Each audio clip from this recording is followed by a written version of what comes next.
¿Qué tal? Hola, muy buenas tardes a todas y a todos. Muchísimas gracias por acompañarnos en este webinario de IntelliJuris. Este webinario se viste de lujo al tener a un ponente tan extraordinariamente ad hoc para nuestro tema como Gustavo Cárdenas Soriano. Mi nombre es Luis Pereda y yo tendré el gusto de moderar esta conversación entre ustedes y Gustavo, todo con vías a poder presentarles a ustedes una probadita de lo que será nuestro diplomado en Código Nacional de Procedimientos Civiles y Familiares, que iniciará el 22 de abril y que las inscripciones ya están abiertas. Los invitamos a que puedan revisar el link que nuestro equipo estará poniendo a lo largo de la conversación con Gustavo en la herramienta de chat de esta misma sesión de Zoom, para que puedan ver el temario, los profesores, las fechas, los costos de este diplomado en Código Nacional de Procedimientos Civiles y Familiares. Pero para empezar a tiempo y respetar el tiempo de todos y cada uno de ustedes, y si les es posible, si ustedes están en posibilidad de ello, por favor compártanos de qué ciudad de la República Mexicana o en una de esas, en qué ciudad del continente americano nos acompañan, pues un poco para conocernos mejor y saber, pues nada, qué tan representada está la diversidad de la República en esta sesión. Por lo pronto, yo presento a Gustavo Cárdenas Soriano. Él es licenciado en Derecho por la Universidad La Salle de la Ciudad de México y maestro en Derecho Procesal Constitucional, Argumentación Jurídica y en Justicia Administrativa. El maestro Gustavo Cárdenas divide el ejercicio de su profesión entre la academia y el litigio. En el sector público estuvo encargado de la dirección jurídica del Instituto Mexicano del Seguro Social. Es autor del libro Código de Procedimientos Civiles de la Ciudad de México en esquemas, publicado por Tirán Loblanche. Fue miembro del grupo revisor del Código Nacional de Procedimientos Civiles y Familiares, en la que él redactó el libro Justicia Digital, y también fue miembro del grupo revisor de la Ley General de Mecanismos Alternativos de Solución de Controversias, en la que redactó la sección sobre solución de controversias en línea. Exponente, conferencista y coordinador de diversos grupos y capacitaciones sobre dichas leyes, impartido por instituciones públicas y privadas. Es profesor de procedimientos civiles y mercantiles en el Instituto Tecnológico Autónomo de México, mejor conocido como ITAM. Si les parece bien, a lo largo de la difusión en redes sociales, varios de ustedes y algunas otras personas me hicieron llegar algunas preguntas que fui seleccionando pues para encontrar la mejor manera de aprovechar el tiempo con el maestro Gustavo. Y en ese sentido, pues empiezo con un par de preguntas para que ustedes también nos hagan llegar las preguntas a través de esta herramienta que ya están usando. Muchas gracias del chat de esta sesión de Zoom. Pero, estimado Gustavo, la primera pregunta que me gustaría hacerte es muy sencilla y es, ¿de qué va esto del Código Nacional de Procedimientos Civiles y Familiares? A mí no me lo enseñaron en la escuela. Yo cuando pasé por la universidad no había esto de un Código Nacional. Cuéntame, ¿de qué va? ¿Es alguna imposición como el TEMEC o es, qué es esto? Y de ahí nos arrancamos, ¿te parece, Gustavo? Claro, gracias Luis, gracias por la invitación para este webinario. Yo feliz de poder platicar con ustedes.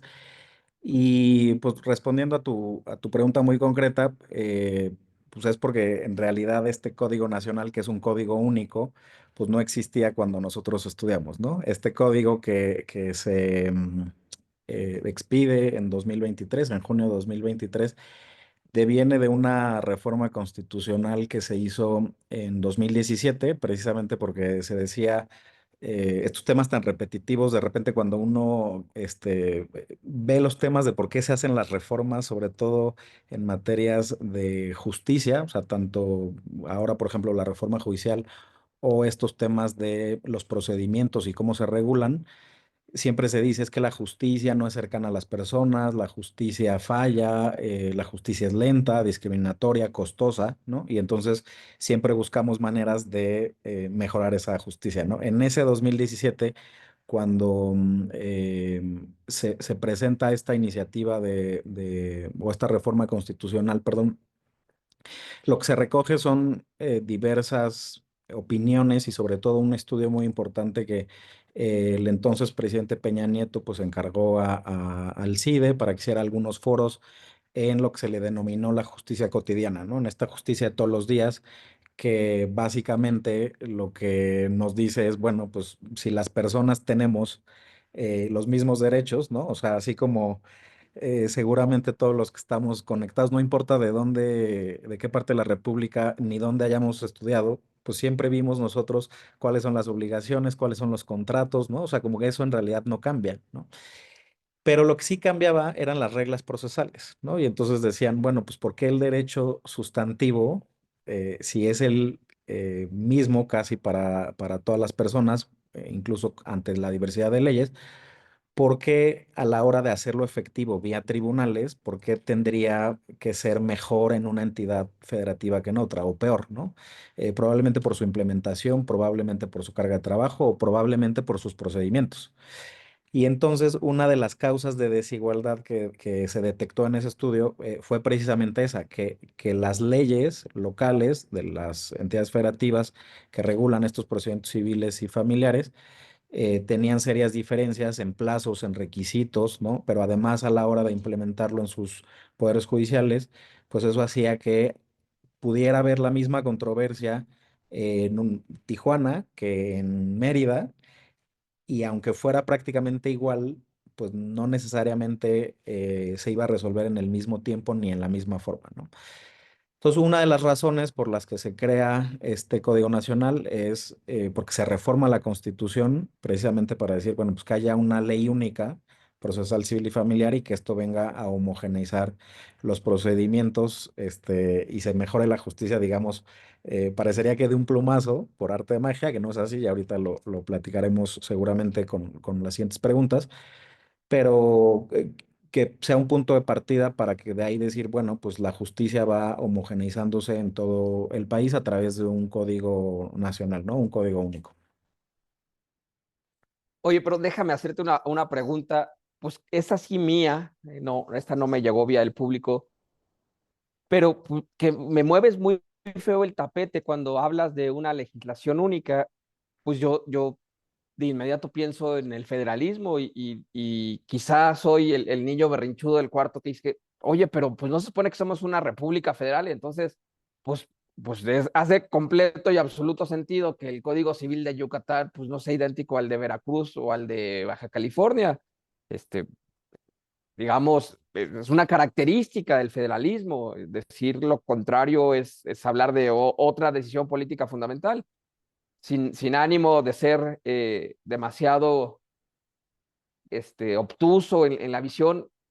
Déjame preguntártelo de la manera más sencilla posible. ¿Cómo convive un Código Nacional de Procedimientos Civiles y Familiares con una república federal? ¿Esto se puede o ya también reformamos el federalismo y no nos dimos cuenta? Sí, es una de las grandes preguntas y de las grandes críticas al Código Nacional, pero no solo al Código Nacional, porque digamos, en los últimos años ha habido esta tendencia a hacer leyes nacionales, ¿no?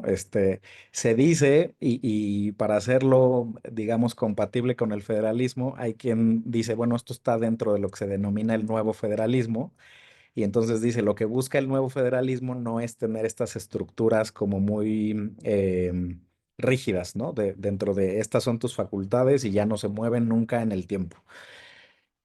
Lo que dice este nuevo federalismo es que se tendría que ir ajustando dependiendo de las necesidades que tenga la población, ¿no? Al final, este nuevo federalismo lo que tendría que venir a hacer es, o su objetivo principal, por así decirlo, es que las personas, no importa dónde vivan, tengan la misma calidad de vida, ¿no? En cualquier sentido, en educación, en seguridad, en, en justicia, como es el caso. Y entonces a partir de eso se dice, bueno, es que entonces sí se puede tener este piso parejo, pero que rompe obviamente completamente con la idea tradicional del federalismo, porque dices, bueno, pues si el 124 de la Constitución nos dice que las facultades que no estén expresamente reservadas a la federación se entiende de las entidades federativas, y así se justifica que haya todavía códigos procesales locales. Por eso se tuvo que reformar la Constitución para decir, bueno, el nuevo federalismo lo que implica es, en el artículo 73 fracción 30, la competencia del Congreso de la Unión para emitir una ley única, ¿no? Claro que viene a romper con todo lo que se dice o lo que hemos aprendido de federalismo. Se justifica bajo esta, digamos, teoría del nuevo federalismo, de decir, pues buscamos que todos tengan el mismo nivel de vida o la calidad de vida en cualquier servicio público, pero además por una cosa que le llaman el principio de subsidiariedad. Dice, cuando alguien ya falló, o sea, pues si entendemos como una especie de círculos concéntricos el federalismo, ¿no? Entendiendo que nuestra autoridad más cercana tendría que ser el municipio o la alcaldía. Si esa falla, pues tendría que responder el Estado o la entidad federativa, y si esa falla, pues tendría que responder la federación. Claro que no dice eso la exposición de motivos, pero asumiríamos que entonces lo que se pensó fue, bueno, ya fallaron las entidades federativas en tener buenos procesos que tengan como fin, o que más bien en la práctica sí haya una buena justicia, pero como ya falló, entonces démosle esta facultad a la federación, ¿no? Para que haga una ley y nos venga a decir cómo es que esto tiene que funcionar. Ahora, ¿qué problema hay además con todo esto? No, esto te lo digo o se los digo no porque yo esté de acuerdo, ¿no? Se los digo porque eso es lo que se dice que está detrás de este tipo de tendencias hacia lo nacional.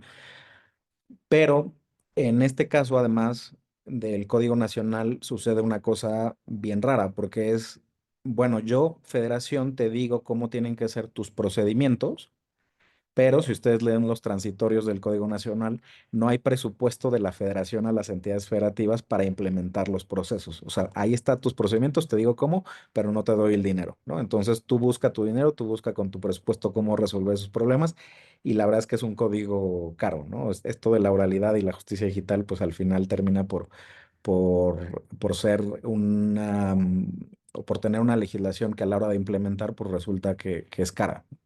Oye, a ver, eso, detengámonos ahí. Entonces, por lo que nos has explicado, entiendo que es una nueva forma de ver a la justicia, es una forma en la que todos le entramos para que todos tengamos un piso común y de calidad. Pero por lo que se desprende de la conversación, no entra al mismo tiempo en todos lados. Entiendo que no es voluntario, que este código llegó para todos, a los que les gusta y a los que no les gusta. Está bien. Pero que cuándo va a entrar y cuándo no va a entrar. Ya entró en el sur, pero no en el norte. El Bajío puede después. O sea, ¿cuándo vamos a tener código nacional? ¿O ya está corriendo en algunos lados? Esa es una pregunta, digamos, déjame decirlo así, de oportunidad, de vigencia, de entrada en vigor. Y la otra es, y las personas tienen que certificarse en algo para decir, ah, bueno, ahora yo voy a jugar con estas nuevas reglas, o así como vamos, cuéntame. Vigencia, entrada en vigor y las personas. Sí, en el tema de la vigencia, el código tiene unos transitorios que la verdad están redactados de forma muy rara, porque parecería de su artículo primero transitorio que ya entró en vigor, ¿no? Pero si uno lee el segundo y el tercero, pues evidentemente se da cuenta que no entró en vigor. ¿Qué pasa con la entrada en vigor del Código Nacional?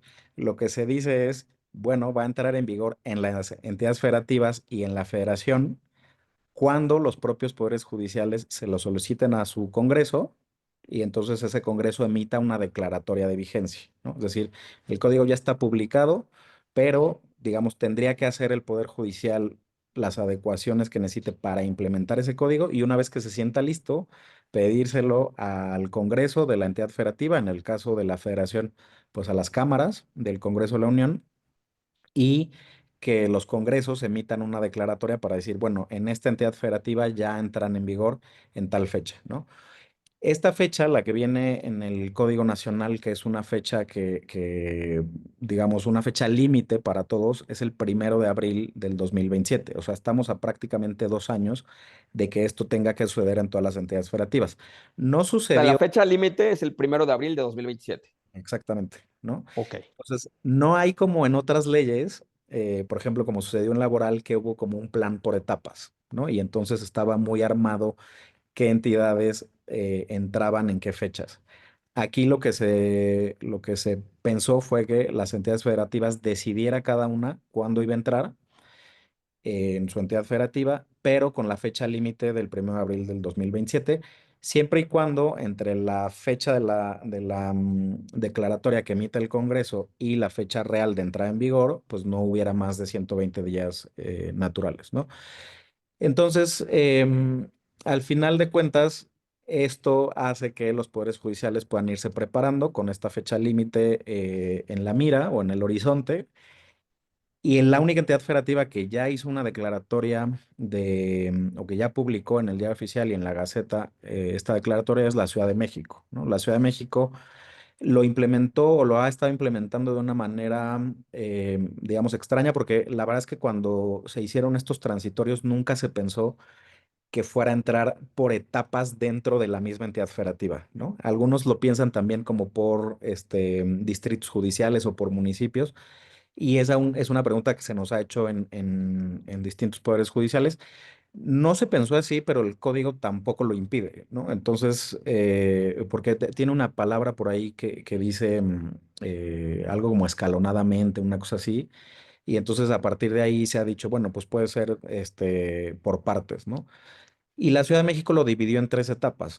Ahora ya entró la primera etapa para algunos procedimientos. Entiendo que no ha funcionado como lo pensaron, porque fue un salto, la verdad es que muy grande lo que trataron de hacer.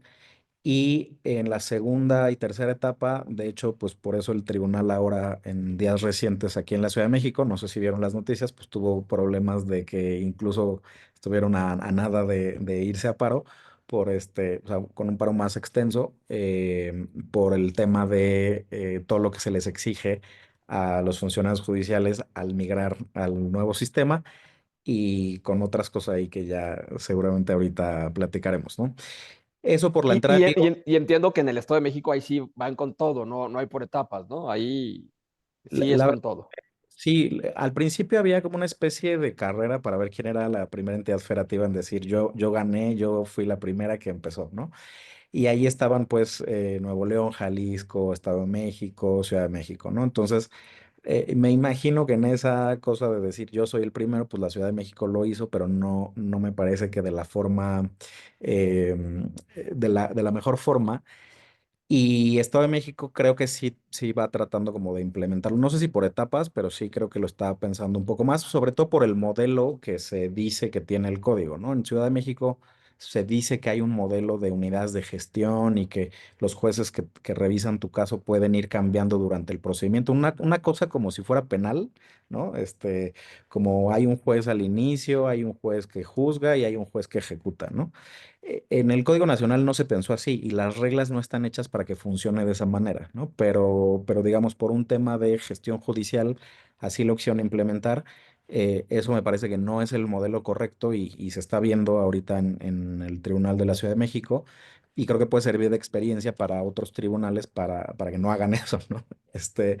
Y el Oye, tema pero, de... pero, pero antes de irnos a las personas, yo sé que te pregunté eso de las personas, también sé que te estoy interrumpiendo, y discúlpame por ello, pero dinos aquí entre nos, en secreto, no le vamos a decir a nadie, la neta, si es un código diferente o nomás le cambiaron el nombre al Código de Procedimientos Civiles y no me debo de preocupar y lo que aprendí en la universidad hace algún par de ayeres me va a servir igual o es otra cosa completamente diferente, la verdad. Pues mira, no solo es un cambio en el nombre de la ley, sí es un cambio en el sistema en muchos sentidos, ¿no? Probablemente para otros sentidos y para algunas personas que ya estaban en modelos de oralidad o litigaban en modelos de oralidad no es tan cambiante, pero sí me parece que es un código que requiere un nuevo perfil de persona juzgadora y un nuevo perfil de persona postulante o litigante, ¿no? Incluso el papel que tienen quienes son auxiliares en esta administración de justicia, por ejemplo, los peritos y los traductores, también tiene una cuestión ahí distinta. ¿Y a qué voy con esto? A que en realidad, por ejemplo, ahora con la oralidad, o sea, a mí me parece que este código en realidad lo que viene a cambiar son dos ejes transversales, dos columnas vertebrales que son la oralidad y la justicia digital, ¿no? Eso ya como un tema obligatorio y que tiene estos cambios y estas nuevas habilidades y destrezas que se requieren. Por un lado, en el tema de la oralidad, pues de entrada implica que, no que todo el procedimiento, absolutamente todo es oral, porque evidentemente hay partes escritas, por ejemplo, la demanda, la contestación y la sentencia, ¿no? Pero la oralidad principalmente está en las audiencias, ¿no? Y las audiencias que también se decía en los modelos actuales de procedimiento escrito, que son audiencias orales, pues todos sabemos que eh, todo se transcribe, todo lo relees, incluso las preguntas o las posiciones que le formulan a los testigos o a las partes, pues son muy las haces por escrito, las formula alguien, las transcriben la respuesta, ¿no? Ese interrogatorio, digamos, más directo, esa especie, si se me permite decirlo así, de careo tampoco existe porque es como muy indirecto y muy acartonado, ¿no? Ese cambio en las audiencias orales, pues es relevante porque pasamos de ser abogados de que, pues a lo mejor te llega el escrito, perdón, el acuerdo del juez y tienes tantos días para contestar y entonces, no falta quien en esos 3 días, pues bueno, se echa los libros que quieras y entonces te está citando ahí a Ferrayol y las 800 jurisprudencias y bla, bla, bla. Y eso va a cambiar, ¿no? Al final, ahora en una audiencia oral, lo que necesitas es poder, por ejemplo, promover tus incidentes en ese momento, tus recursos, alegar en esa audiencia, contestarle al abogado o abogada de la parte contraria, poder objetar las preguntas que se le hacen a tu cliente, por ejemplo, como vemos en las películas, ¿no? Objeción, su señoría, ¿por qué? Pues porque tal cosa, ¿no? Esta pregunta no tiene relación con los hechos, es insidiosa, es tal, ¿no? Que a lo mejor esta no es una habilidad que todo el mundo tenga tan desarrollada en temas de oralidad, de argumentación, ¿no? Incluso hasta de retórica, de storytelling, ¿no? Un montón de cosas que implica. E incluso el juez, ¿no? El juez debe conducir una audiencia porque ahora sí o sí tiene que estar ahí, ¿no? Yo sé que hay entidades federativas donde dicen, ¿por qué ahora sí va a estar el juez? Pues porque ellos siempre ven al juez ahí porque sí atienden sus audiencias, pero en la Ciudad de México y algunos otros lugares pues no es común que un juez de un procedimiento escrito esté en una audiencia, ¿no? Es muy común o es más común que esté la persona secretaria de acuerdos atendiendo la audiencia, el juez en su privado, que simplemente firma el acta de la audiencia y tan tan, ¿no? Acá la oralidad de por sí implica ya que estén presentes las personas juzgadoras, que estén videograbadas, que eso se almacene y que no se transcriba nada, ¿no? Sino que simplemente sean las partes las que están ahí debatiendo y argumentando. Oye, entonces es verdad esto que nos están preguntando en el chat, de que el Código Nacional no es para todos, es decir, no puedo yo, que he litigado toda mi vida en el estado A o en el B o en el Z, para no poner nombres y ofender indebida o inadvertidamente a alguien, pero yo que he sido abogado, civilista toda mi vida en mi estado, esto no es para mí, tengo que obtener un papel nuevo, un permiso nuevo, una certificación nueva, hay que hacer algo para poderle entrar a este código. ¿Es verdad eso? No, la verdad es que, digo, sí implica un cambio de modelo y de destrezas, pero no implica un cambio en cuanto a certificaciones, ¿no? Ni a que tienes que renovar o estudiar alguna otra cosa. Es un código que no exige ninguna certificación adicional. O sea, salvo para el tema familiar, que está muy raro ahí en el artículo 666, que exige en algunos casos en materia familiar una defensa técnica, pero no dice exactamente a qué se refiere. Em, pero en realidad es un código que no exige mayor requisito, ¿no? Hay también quienes tienen esta tentación de decir, bueno, pues vamos a emitir certificaciones de que ya tienes las destrezas y las habilidades, ¿no? Esto a mí me parece que puede generar incluso alguna cosa como pensar que sí se requieren, cuando el código absolutamente requiere nada más, ¿no? Con que tú, ahí están también los requisitos de la demanda, o sea, con que tú em, acredites que tienes una cédula profesional, con eso basta y sobra, ¿no? Incluso, voy un poco más allá, eh, los códigos, o no necesariamente los códigos, a veces solo por práctica te exigen en los tribunales que que tu cédula esté registrada en el tribunal en el que vas a litigar, ¿no? Ahora incluso el Código Nacional prohíbe que haya esa exigencia, ¿no? Es decir, no tendrías ni siquiera por qué llevar tu cédula registrada al tribunal del estado A, B o C para poder litigar ahí, ¿no? Simplemente con que acredites que tienes tu cédula, cuál es el número y tal, porque además es una cosa que puedes revisar en internet y certificar que efectivamente tiene esa cédula, pero ninguna otra certificación adicional. Oye, revisando el temario del diplomado del que estamos hablando, que inicia el 22 de abril, este diplomado en el nuevo Código Nacional de Procedimientos Civiles y Familiares de 72 horas, que inicia el 22 de abril y que nuestros amigos y amigas ya se pueden inscribir si así lo desean, veo que tiene un fuerte componente práctico, veo que tiene un cachito de teoría, de génesis del código, pero que se ha puesto el acento, la carne la han echado al asador en materia práctica. Cuéntame, pues que es muy difícil este código, o sea, sí hay que practicar mucho eso de la oralidad o nomás es pues porque no le sabemos muy bien, pero que no es tan difícil. Mira, no me parece que sea complejo, pero sí me parece que te tienes que capacitar de alguna forma, ¿no? O sea, te digo, no existe esta certificación, nadie te puede dar una certificación y nadie te puede prohibir litigar si no tienes un diploma o certificado en el Código Nacional. ¿Por qué sí se debería poner el acento en cualquier tipo de curso, diplomado o capacitación sobre el Código Nacional?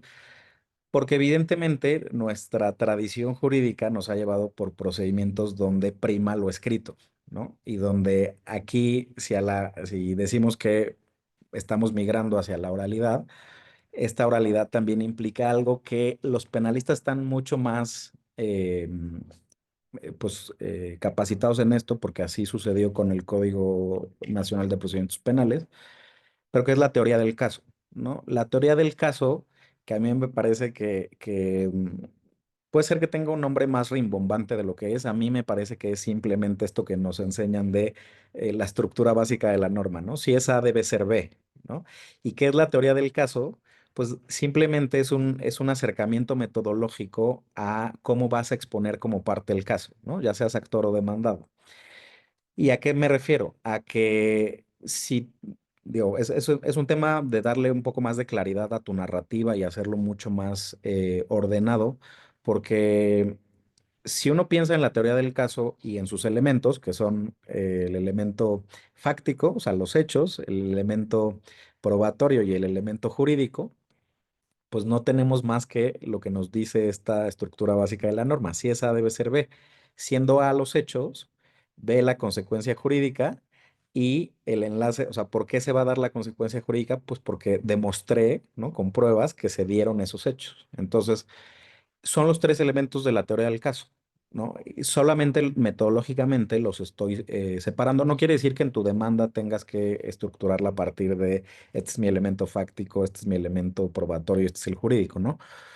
O no necesariamente puedes hacerlo, pero a lo que voy es, cuando te pide el Código Nacional una teoría del caso, pues no es más que esta estructura básica de la norma y el método científico, ¿no? O sea, cuando llegamos a una teoría, cuando tú crees que ya esa hipótesis de lo que piensas que sucedió, a partir de lo que te va contando el cliente, a partir de lo que tú vas indagando, las pruebas que vas obteniendo, la que le vas pidiendo y cómo lo vas pensando, si eso tiene una demostración, ¿no? Si tu hipótesis es demostrable, pues entonces tú ya llegas a una teoría y esa teoría de ese caso es la que planteas ante el tribunal, ¿no? Se dice que es una especie de Y estrategia, esto me lo van a enseñar en el diplomado que empieza ¿no? Deberían en 2 enseñarlo. meses, ¿esto me lo van a enseñar? Sí, sí, sí. O sea, Ah, si tú tienes esta maravilloso. estructura mental y así vas construyendo tu caso, ¿no? Por eso se requieren ejercicios prácticos, ¿no? A ver, vamos a diseccionar cuáles son los hechos, cuál es el derecho, cuáles son las pruebas, porque pasa mucho que uno dice, ah, bueno, pues así como me lo está platicando Gustavo, pues puede ser que yo lo tenga clarísimo, ¿no? Pero todos sabemos que los casos no son tan sencillos como si esa debe ser B. Muchas veces la hipótesis tiene distintos elementos o son varias hipótesis las que hay que demostrar o no necesariamente tenemos todas las pruebas y no es tan claro. Entonces sí habría que incluso saber diseccionar las hipótesis, saber diseccionar las consecuencias jurídicas, saber cuáles son las pruebas relevantes en cada caso y cómo poder plantearlas, ¿no? Porque al final de cuentas, todo esto de la teoría del caso tiene que ver con algo que sí aparece en el Código Nacional, que son lo que aparece en la audiencia de juicio, que son los alegatos de apertura y los alegatos de cierre, ¿no? O sea, tú tendrías que exponer oralmente esa teoría del caso a partir de tus alegatos de apertura y tus alegatos de cierre, además de todas estas habilidades que deberías tener o estas destrezas a la hora de que se desahoguen las pruebas, ¿no? Entonces, creo que esa es la razón más importante de por qué el código sí implica un cambio, uno, pero dos, sí se necesitan ejercicios prácticos, ¿no? Porque por más que tú hayas visto, cualquiera de nosotros haya visto en la escuela la estructura de tal norma mercantil, civil, familiar, bla, bla, no necesariamente tenemos esta metodología para poder exponerla ante un juzgador y eso me parece que, digamos, metodológicamente lo cambia para muchos que no lo hacen y además implica todas estas habilidades y destrezas para tenerlas tan claras en el juicio que a la hora de la audiencia, pues evidentemente no se te dificulte poder o no hagas el ridículo para estar diciendo un tema jurídico cuando te piden el elemento fáctico, ¿no? Que de eso, por ejemplo, en penal hemos visto muchas audiencias que se hacen virales porque, ¿no? Porque se equivocan, ¿no? No pueden separar los hechos del derecho o de las pruebas, ¿no? Sencillo no, no suena, ¿eh? O sea, todo esto que explicas tú con pues una gran soltura, yo lo recibo y digo, oye, eso no está tan fácil, no suena tan sencillo como me lo quiere vender el Gustavo. Pero bueno, pues afortunadamente tú serás profesor en este diplomado, entiendo.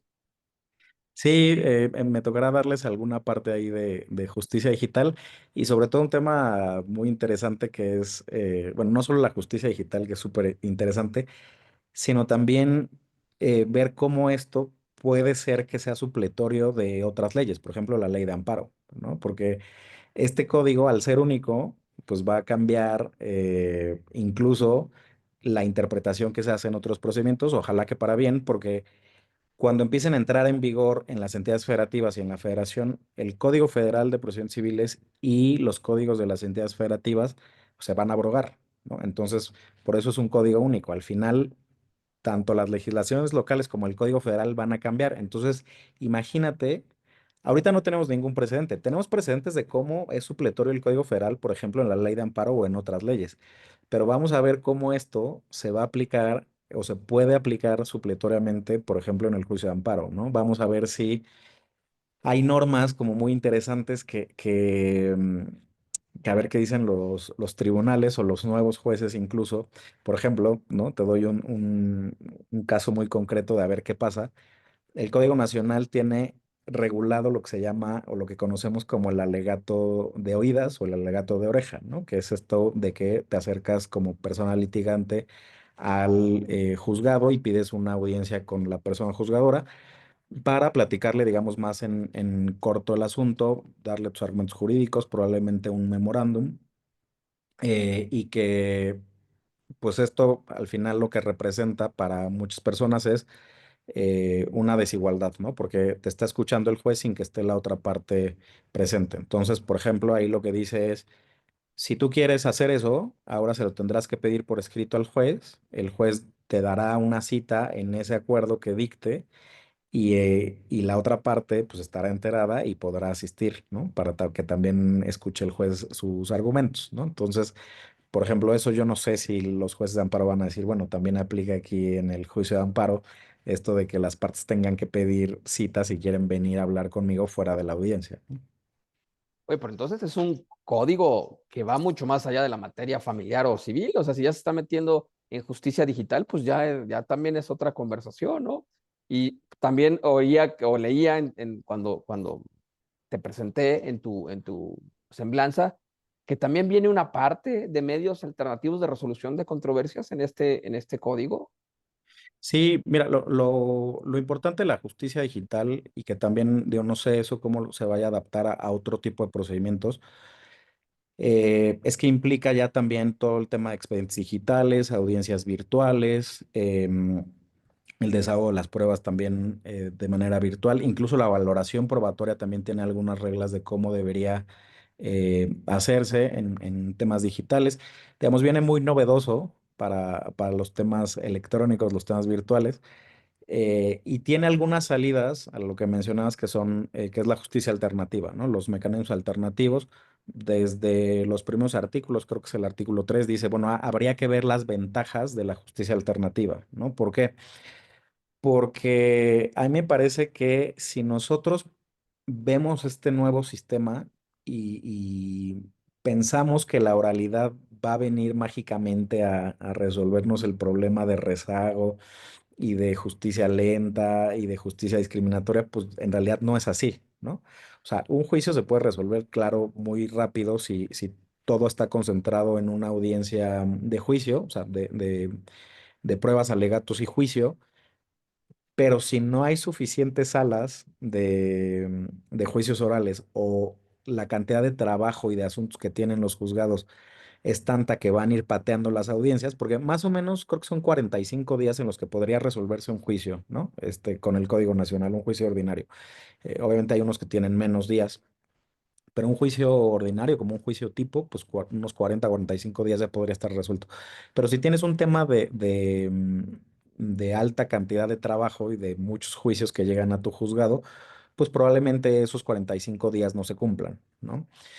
Y el tema de la oralidad, pues no necesariamente viene a resolver esos problemas, ¿no? ¿Por qué? Porque pues probablemente la audiencia que sí va a ser oral, pues sí te lo resuelvan en esa audiencia, sí resuelvan tu juicio en esa audiencia, pero de aquí a que suceda esa audiencia, pues va a tardar mucho, ¿no? Y ahora, si exigimos que el juez, ¿no? Bajo este principio muy relacionado con la oralidad, que es el de inmediación, esté presente en todas las audiencias, pues entonces lo que pasa es que si no tenemos salidas alternas, este sistema no va a funcionar, ¿no? O sea, también esta cultura que tenemos de todo llevarlo a juicio y cualquier cosa llevarla a un tribunal, pues hace que los juzgados se saturen. Entonces, si no tenemos estas salidas alternas que reconoce obviamente el Código Nacional, pero que están reguladas en esta ley que mencionabas, que es la Ley General de Mecanismos Alternativos, también muy reciente, fue de enero del año pasado. eh, Esto no va a hacer que el sistema funcione, ¿no? ¿Por qué? Porque si todo lo llevamos a juicio y nada lo llevamos fuera de juicio y nada lo queremos resolver fuera de tribunales, pues entonces no va a haber sistema que aguante la cantidad de asuntos que de por sí van en aumento año con año, ¿no? No, bueno, está muy interesante ese asunto. Y eso me lleva a plantearte la pregunta de los retos, ¿no? Que si esto es un cuchillo caliente sobre mantequilla y va a entrar el código y no va a pasar nada y todos nos vamos a subir a esa nueva tendencia y todo va a funcionar muy bien, o por el contrario, vamos a tener un camino de terracería. Pero antes de que pasemos a la autopista o el camino de terracería en la implementación, nada más para no errarle y no decir una tontería, estimado Gustavo, lo que me has explicado y lo que nos has explicado a las personas que hoy nos acompañan, a las casi 100 personas que hoy nos acompañan, es que el código adjetivo, el código de procedimientos, será nacional y fue redactado en el Congreso de la Unión. Pero los códigos sustantivos, esos siguen siendo locales y entonces en Yucatán tendrán su código civil yucateco y en Baja California y en Nuevo León, etcétera. Eso es así. ¿Estoy en lo Sí, correcto? sí, la materia civil sustantiva, o sea, los códigos civiles, algunos tienen además códigos familiares, pero sustantivos, esos siguen siendo de las entidades federativas, ¿no? Pero la materia procesal civil y familiar, o sea, para quienes tienen códigos civiles y familiares, de procedimientos civiles y familiares, eso ya no va a existir, ¿no? Ahorita, ¿por qué se siguen aplicando? Pues porque no ha entrado en vigor en la entidad federativa, pero en algún momento eso va a dejar de ser así. ¿Qué se va a aplicar? Se va a aplicar el Código Nacional de Procedimientos Civiles y Familiares en toda la República. ¿Qué va a ser lo distinto? Pues efectivamente la ley sustantiva que, digo, sabemos que en muchos casos es muy parecida una con la otra, pero que sí tiene sus diferencias y que esa era una de las razones también por las que se le critica esto que me decías al principio en el tema del federalismo, ¿no? O sea, hay entidades federativas que tienen figuras sustantivas tan específicas que requerían también un procedimiento en específico, ¿no? Y que ahorita pues no lo tienen porque uno pensaría, bueno, redactaron un código nacional y entonces el grupo redactor seguramente estaba compuesto al menos de una persona por entidad federativa, tú dirías, ¿no? pero ni siquiera, ¿no? O sea, te puedo contar con los dedos de la mano las personas de otras entidades federativas que participaron. Y eso siempre se le critica al tema de nacional, ¿no? A las leyes nacionales, porque se dice, o a las leyes generales incluso, ¿no? Se dice, es que quieren federalizar o quieren decirnos a todos cuáles son las soluciones desde un escritorio en la Ciudad de México, ¿no? Y así sucedió, ¿no? En el Senado de la República estábamos sentados, ¿no? En una mesa en herradura, personas que estuvieran, que fueran de otras entidades federativas muy pocas, o sea, Puebla, Chihuahua, em, y creo que ya, la mayoría de Ciudad de México, ¿no? Puebla, Chihuahua, no me acuerdo si Veracruz, alguien, pero no mucho más de tres, cuatro personas, ¿no? Entonces, pues salvo algo así, que ellos dijeran, en mi estado necesitamos esta figura y creo que sería buena para el Código Nacional, que por ejemplo así el juicio oral sumario que aparece en el Código Nacional es una aportación de un magistrado que estaba ahí de Puebla, pero pues si no hubiera estado él, nosotros no hubiéramos visto que ahí había una bondad y un juicio que se podría regular y que era muy rápido, ¿no? Pero bueno, pues esa es una de las críticas. Oye, pero a ver, nada más para cerrar y ahora sí ya ir al camino de terracería o a la superautopista. Entonces, ya más has explicado que lo sustantivo se hace local y lo adjetivo se hace desde lo federal, pero ¿qué va a pasar cuando hipotéticamente en el código de Morelos o en el código de Jalisco o en el código de Zacatecas o en el código de San Luis Potosí ponga el legislador local algún plazo de 3 días o de 5 días para que suceda un algo, si ese plazo entra en contradicción con lo que se dice desde el Código Nacional, o eso no puede suceder por la propia naturaleza sustantiva y adjetiva? No hay manera de que el legislador local le raye el cuaderno al legislador federal y viceversa.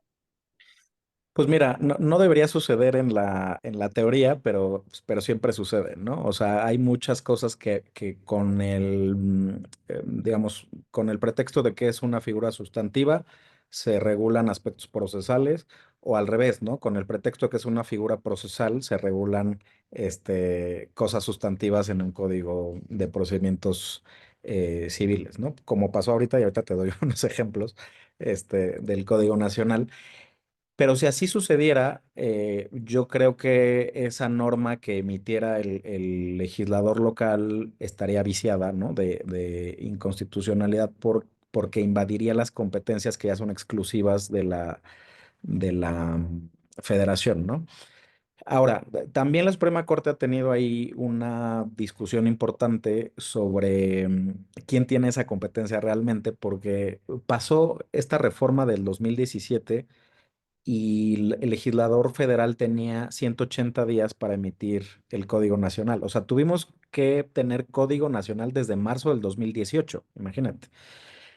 Y lo tuvimos hasta el 2023. Entonces, lo que pasó ahí en ese inter también entre que se publicó la reforma constitucional del 2017 y que se emitió el Código Nacional, muchas legislaturas modificaron sus códigos, ¿no? Y cambiaron lo procesal.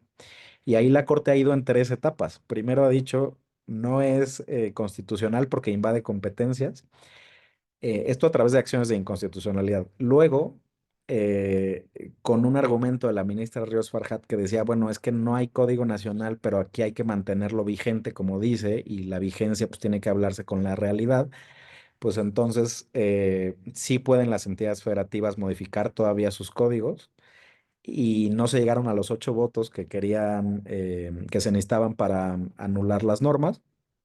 Y después, un último caso que tengo detectado de la Corte, todavía con esta regla de los 8 votos para invalidar, donde el ministro Lainez, todavía no hay engroso, imagínate, el ministro Lainez hace un argumento rarísimo porque dice, se trataba de una reforma justo de temas digitales en el código de Jalisco y lo que dijo fue, ya no podía la entidad federativa, o más bien sí podía, pero como no lo hizo conforme al Código Nacional, sin tomar en cuenta que esa reforma se hizo antes del Código Nacional, pero dijo, como no lo hizo conforme al Código Nacional, entonces es inválida.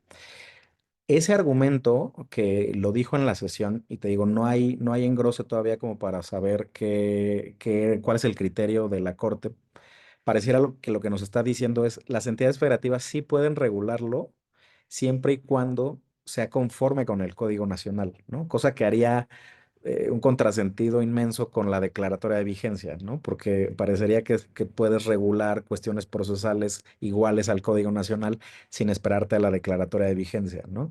Y ahí la discusión de quién tiene la facultad y si ese supuesto que me dice se podría dar, sí se podría dar.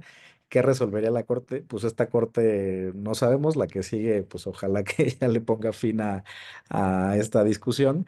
Y a mí me parece que se resuelve diciendo no tienen facultades las entidades federativas, ya está el Código Nacional, ahora busca implementarlo, ¿no? Y ya deja de modificar tus propias leyes locales que en aspectos procesales, ¿no?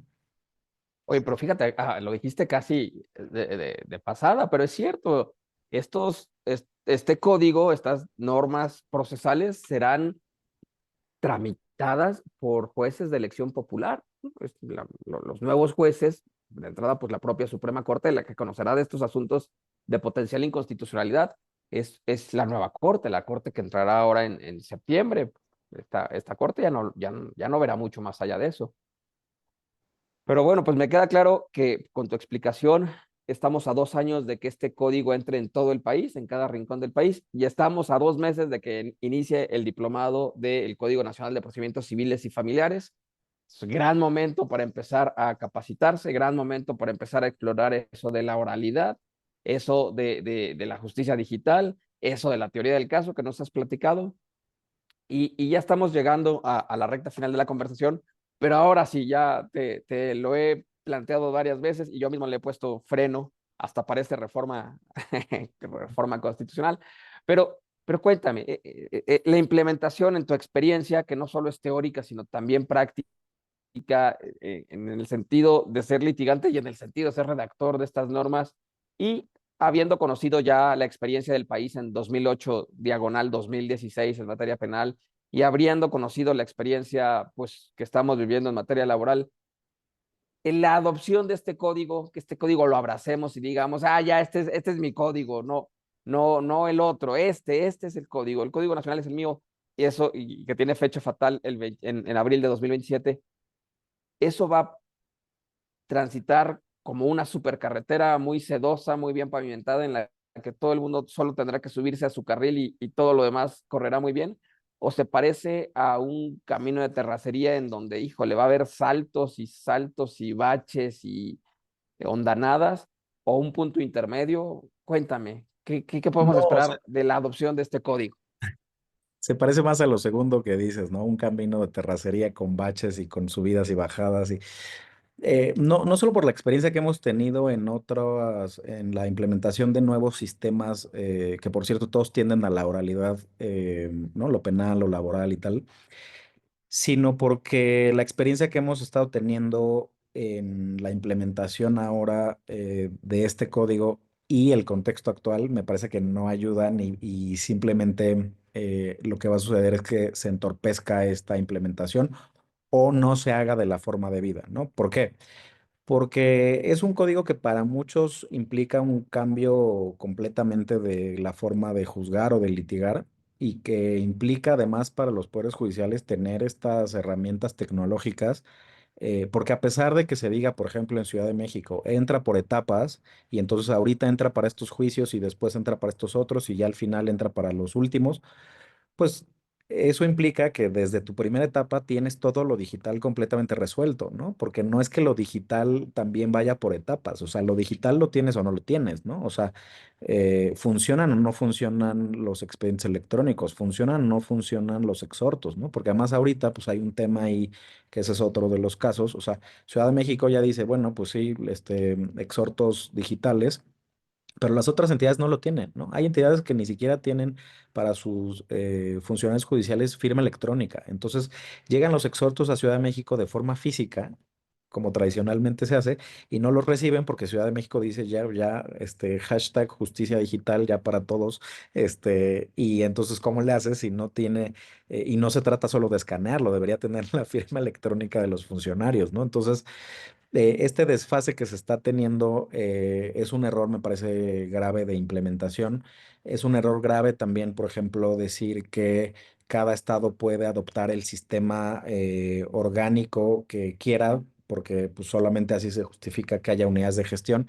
Y cuando digo unidades de gestión es que haya personas, digamos, en una célula para hacer temas de gestión administrativa dentro de un juzgado, o sea, quienes hacen los oficios, los exhortos, las cédulas de notificación y todo esto, quienes redactan incluso proyectos, acuerdos y tal, y que los jueces sean más bien como una especie de satélites de una misma unidad de gestión, ¿no? Porque no tienen personal a su cargo, porque no tienen un juzgado, lo único que tienen es una oficina, ¿no? Probablemente con una persona de apoyo, pero todos le piden las mismas cosas dentro de sus juicios a la unidad de gestión y además los van rotando, ¿no? O sea, el juez que te recibió la demanda y que probablemente ya conoce más o menos de tu caso, no tienes la garantía que va a ser el mismo que te juzgue, ¿no? Entonces, incluso el juez se puede estar enterando de tu caso, ya a la mitad del procedimiento o ya casi al final para juzgar, ¿no? Entonces, eso me parece que más bien hace que el modelo o los modelos de implementación vayan a ser una especie de lastre y de camino pues con baches y de terracería, porque eso no va a suceder en todas las entidades federativas. Hay entidades federativas que dicen, justo ese modelo es el que no quiero. Entonces, si se trataba de poner el piso parejo para tener una justicia igual en todos lados, pues a la hora de que alguien dice, mi modelo de jueces en Ciudad de México es este, y el otro dice, mi modelo de jueces es este otro, pues eso no va a hacer que sea exactamente lo mismo litigar en una entidad federativa que en otra, ¿no? Y los problemas, pues ahí se van a ir arrastrando. Además del contexto, ¿no? O sea, ahorita nadie está pensando o casi nadie está pensando en implementar el Código Nacional o darle dinero a los poderes judiciales para implementar correctamente el Código Nacional. Salvo los poderes judiciales que sí están viendo cómo hacerlo, pero en realidad la discusión está en otro lado, en ver cómo se organizan las elecciones, en ver cómo se reforman las constituciones locales, en ver quién queda, en ver a quién no ponemos en la campaña, a ver quién es electo y tal. Y creo que la discusión está más hacia allá que en el perfil que necesitamos de capacitación, de persona juzgadora, de litigantes y esto, ¿no? Entonces, me parece que los distractores ahí, ¿no? Por decirle así, baches también y camino de terracería, pues ahí están la falta de presupuesto asignado también a los poderes judiciales, tanto al de la federación como al de las entidades federativas, pues me parece que es otro de los obstáculos.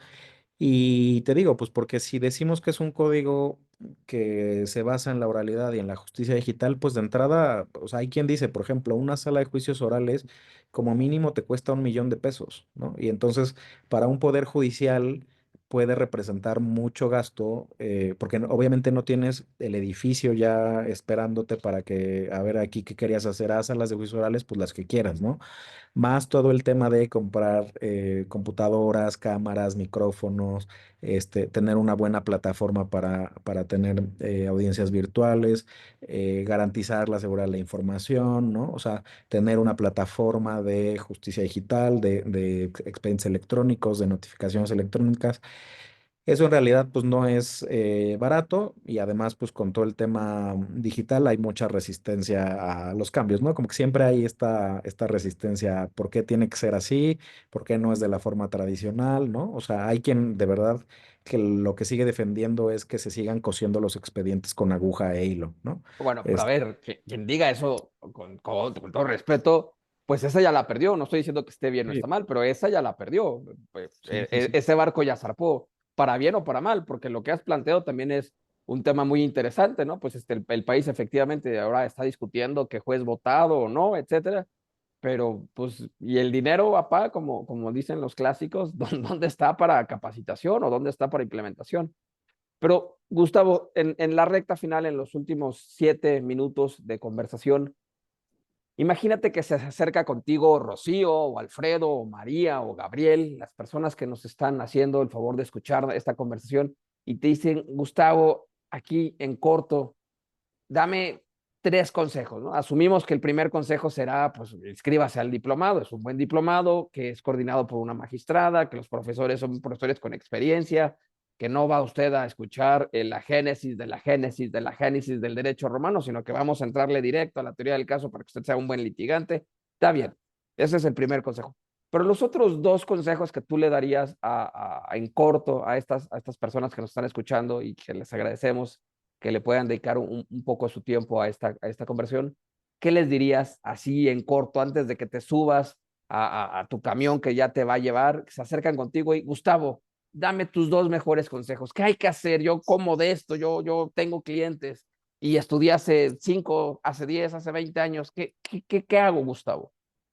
Pues yo les diría en primer lugar que no le tengan miedo, o sea, al final de cuentas, obviamente todo esto se basa en la teoría general del proceso que todos conocemos, es el cambio de ciertas reglas, pero sí es cierto que una cosa es no tenerle miedo a ese cambio y otra que sí, eso sí, encarecidamente les diría que tienen que hacerlo es como desaprender muchas cosas y muchas mañas que traemos de los sistemas escritos, ¿no? O sea, el sistema oral implica cuestiones que no necesariamente nos tenemos que traer del sistema escrito, porque precisamente la gran crítica que se le ha hecho a la buena o mala implementación de otros sistemas como el penal es que se opera con personas que estaban en el sistema anterior y que entonces tratamos de hacer una región 4 de esas, de esa experiencia y por eso se dice a veces que solamente se le cambia el nombre a la ley, ¿no? Porque en realidad tú no te sientes como que estás operando un nuevo sistema porque traes las viejas mañas, las viejas prácticas. Digo mañas por decirlo de alguna manera, pero digamos son prácticas, ¿no? O sea, me parece que hay que repensar otras cosas, o sea, también estar como muy abiertos a aprender, o sea, y ese es parte del segundo consejo que yo pudiera darles es también estar abiertos a ese aprendizaje de cuestiones nuevas, ¿no? De la teoría del caso, de todo lo digital. O sea, lo digital también es una cosa de estarle ahí macheteando y entendiendo cómo funciona, ¿no? Y practicarlo, porque pues pasaba mucho también, o sea, siempre que hay algo nuevo, por ejemplo, el banco digital o las tarjetas de crédito, las compras digitales, pues tuvieron su temporada donde decías, es que no, qué miedo y bla, bla, bla, pero ya después pues ya todo lo haces en el celular o en la computadora y es mucho más digital. Me parece que la justicia también tiene que transitar ese camino. Obviamente los retos y los riesgos que hay pues son enormes, pero no pasa nada. Simplemente es tener la mente abierta y aprender mucho incluso de otras cosas. Este código me parece que no solo implica, obviamente, al pararte en una audiencia, pues se asume que tienes muy claro el tema sustantivo, o sea, el tema de fondo de tu caso, pero también el tema procesal, ¿no? Para poder objetar pruebas, para poder hacer preguntas, repreguntas, ¿no? Para promover un incidente, para contestarlo. eh, es decir, estos temas jurídicos, adjetivos y sustantivos, sí, adjetivos y sustantivos, pero también que se empiecen a leer, por ejemplo, temas de storytelling, ¿no? De cómo estructurar una buena narrativa, una buena historia, no para engañar al juez ni para llegar a y decir, bueno, le voy a contar la historia más triste que se pueda para ver si, aunque no tenga la razón, me la concede porque pues ya aquí lo persuadí, pero sí como para tener claridad de pensamiento, una claridad cronológica de los hechos narrados, ¿no? O sea, sí implica un poco más que son simplemente saber derecho y entender que es un nuevo código con nuevas reglas. Desde luego hay principios que no cambian, pero también hay principios que se transforman o que se van adecuando a estas nuevas realidades. Y es eso, ¿no? Como desaprender lo que haya que desaprender y aprender esto nuevo, ¿no? Que no solamente es jurídico. Y qué maravilla, lo has explicado con una claridad abrumadora. Es decir, estamos por llegar a un nuevo mundo, nos guste o no, pero ese nuevo mundo llegará. Veremos algunas cosas conocidas del viejo mundo, algunos principios jurídicos, la equidad procesal, por ejemplo, la teoría general del proceso de la que hablabas, pero habrá muchas otras cosas en ese nuevo mundo que a las que nos enfrentaremos por primera vez y vale la pena estar preparado porque creo que lo que se puede resumir en 2 o 3 palabras de lo que has dicho es que pues el más apto sobrevive, ¿no? Hay que adaptarse al cambio para poder seguir en la jugada del mundo jurídico que está cambiando no solo en esta trinchera del Código Nacional, sino está cambiando en la trinchera en general de la oralidad o en la trinchera de los procedimientos digitalizados, ¿no? Hablamos de una firma electrónica hoy en día cuando hace 6 años eso sonaba a ciencia ficción, ya no digamos hace 12 años, en fin. Estamos llegando a un nuevo mundo con jueces electos, dices 2027, cuando también ahí se van a sustituir, a cambiar la otra mitad de los poderes judiciales que hoy no se cambia. En fin, es hasta emocionante, deja tú interesante, deja tú retador, es hasta emocionante esto que estamos por empezar como país, o en lo que ya estamos atravesando como país. Y qué maravilla poder contar con profesores como tú, que le entienden a esto, que lo explican con sencillez, que dicen, a ver, momento, el pastel se come con el primer bocado, aún el viaje más largo, diría Confucio, empieza con un primer paso, y qué bueno que en ese gran y emocionante viaje tengamos a guías y a profesores como tú. Será un gusto verte en el diplomado. No lo olviden, el próximo 22 de abril inicia este diplomado con profesores tan brillantes, tan preparados, tan adaptados a esto que se llama Código Nacional de Procedimientos Civiles y Familiares como Gustavo. Muchísimas gracias, Gustavo. Claro que te regreso a los micrófonos para lo que puedas y quieras decir en un minuto. Pues nada, sobre todo para respetar el tiempo de nuestros queridos amigos que nos han acompañado en esta hora que se me ha pasado como agua. Gustavo, el No, pues cierre es tuyo. muchas gracias por la invitación, Luis, y a todas las personas de IntelliJuris. Yo feliz de poder platicar aquí con ustedes a esta hora. Y es eso, ¿no? Lo decías también ahorita, o sea, verlo también de forma, digo, yo lo veo así, ¿no? Como estar motivados, estar emocionados, ¿no? O sea, no porque sea un cambio de legislación y de habilidades y destrezas, es algo malo, ¿no? O sea, yo lo veo también como un reto, como muy motivador, porque además así se van a ir decantando los buenos abogados de los malos. Nosotros vamos a poder ver casi que en tiempo real quién sí y quién no, y eso es emocionante, ¿no? O sea, son habilidades y son destrezas que todos tenemos, y creo que desde ese punto de vista habrá que verlo, ¿no? Como un cambio retador, pero motivante, porque nos va a hacer aprender otras cosas, y desde luego que aquí está pensado así el curso, ¿no? De manera muy práctica también, el diplomado, perdón. Muchas gracias. Maravilloso. No, pues muchas gracias a ti, Gustavo. Sin lugar a dudas, los grandes ganadores de todo esto pues, tendrán que ser los clientes. Tú lo dijiste ahorita, que puedan saber quién es el mejor abogado y poderlo contratarla. Qué maravilla de conversación, Gustavo. Muchísimas gracias. Gracias por tu tiempo y gracias a todas las personas que nos pudieron acompañar en esta hora, donde pudimos platicar con un experto en el Código Nacional de Procedimientos Civiles y Familiares. Y no lo olvide, IntelliJuris tiene para usted un diplomado que inicia en 2 meses. Anímese, inscríbase en nuestra página y goce de este emocionantísimo tema con profesores tan excelentes como Gustavo. Muchas gracias, Gustavo. Muchas gracias a todas y a todos. Muy buenas noches.